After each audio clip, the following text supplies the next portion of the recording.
Hi guys, Guntur కారం మూవీకి సంబంధించినటువంటి అఫీషియల్ టీజర్ అయితే మనకి రిలీజ్ చేయడం జరిగిందనమాట. మనకి ఈ రోజు సాయంత్రం మనకి మూవీ మేకర్స్ 9 అయితే రిలీజ్ చేయడం జరిగింది. అంటే 9 PM కి 9 minutes కి అయితే రిలీజ్ చేయడం జరిగిందనమాట.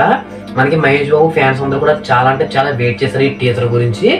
ఏంటంటే ఈ వీడియోలో ఫుల్ డీటెయిల్గా అసలు నాకు టీజర్ ఏ విధంగా అనిపించింది, దాంట్లో మనకి ఏదైనా కీ పాయింట్స్ ఉన్నాయా లేవా అనేది అయితే మాట్లాడుకుందాము. మీరు ఈ వీడియో చూసే ముందెళ్ళి ఒకసారి టీజర్ చూసండి.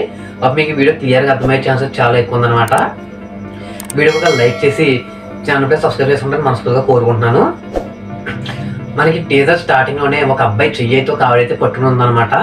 అలా మనకి ఒక ప్రెస్ మీట్ లాంటిది అయితే జరుగుతుంది. మనకి రమ్యకృష్ణ వచ్చేసరికి దాంట్లో మదర్ క్యారెక్టర్గా చేస్తుంది అనమాట. మనకి ఏంటంటే తన హెడ్ మొత్తము కూడా ఇలా దెబ్బలు తగిలినట్టయితే కొట్టేసుకుని చెయ్యికి కట్టేసుకుని అయితే ఉందన్నమాట. తనైతే ఒక మనకి అడుగుతున్నారు తనని, ఏంటంటే నీ కొడుకుని చిన్నప్పుడే అనాథలా వదిలేసిన మీకు ఏమనిపిస్తుంది అని చెప్పేసి అడుగుతున్నారు అనమాట. అంటే తన కొడుకు మహేష్ బాబు అని చెప్పేసి నాకు అనిపిస్తుంది. ఎందుకంటే మహేష్ బాబునే తను వదిలేసి ఉండొచ్చు చిన్నప్పుడు అని చెప్పేసి అనిపిస్తుంది అనమాట. కానీ మళ్ళీ మహేష్ బాబుని పెద్ద అయిన తర్వాత మళ్ళీ ఓకే తీసుకుందేమో అని చెప్పేసి అనిపించింది నాకైతే.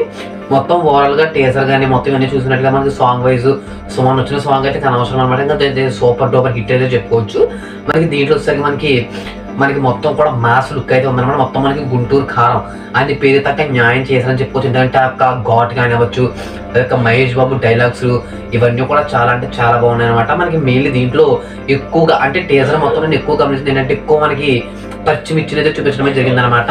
అంటే అక్కడ ఏమన్నా తెలిసి అన్న వాళ్ళకి పచ్చిమిర్చి తోటలు ఉండొచ్చు, దానికి సంబంధించి ఏమన్నా గొడవలు అయితే జరిగి ఉండొచ్చు అనమాట. కానీ దీంట్లో మనకి పొలిటికల్కి సంబంధించినటువంటి ఇష్యూస్ కూడా అయితే ఉన్నట్టున్నాయి. ఎందుకంటే అక్కడ 2-3 విలన్లు అయితే ఉన్నారనమాట. మనకి టీజర్ మొత్తంలో చూసినట్లయితేనే ఏంటంటే 2-3 విలన్లు అయితే ఉన్నారు. మనకి నెక్స్ట్ ఏంటంటే మహేష్ బాబు డైలాగ్స్ కానివ్వచ్చు, ఆ యొక్క ఫైట్ సీక్వెన్సెస్ కానివచ్చు, ఇవంతా కూడా చాలా బాగున్నాయి అనమాట. ఇక నెక్స్ట్ వచ్చేసరికి శ్రీలీల వచ్చేసరికి మనకి మహేష్ బాబు యొక్క శత్రువు ఉంటాడు కదా, తన కూతురు అనమాట. ఏంటంటే తన కూతురుని అయితే తను పడేయడానికి అయితే ట్రై చేస్తాడు, తను కూడా పడిపోద్ది, అదంతా మనకు తెలిసిందే. కాకపోతే ఏంటంటే ఈ ఓవరాల్ టీజర్ మొత్తం కూడా సూపర్ అయితే నా అభిప్రాయం. ఎందుకంటే మనకు గుంటూరు కారం అని పెట్టింది బాగా న్యాయం చేశారని చెప్పుకోవచ్చు. చాలా అంటే చాలా బాగుంది ఈ టీజర్ వచ్చేసరికి. ఏంటంటే సినిమా అసలు ఎవరు కూడా మిస్ అవుతుంది. వెంటనే నేనైతే ఫస్ట్ షో అయితే కన్ఫామ్గా అయితే బుక్ చేస్తాను అనమాట. ఆ సినిమా చూసిన తర్వాత మీకు రివ్యూ కూడా తప్పనిసరిగా చేస్తాను.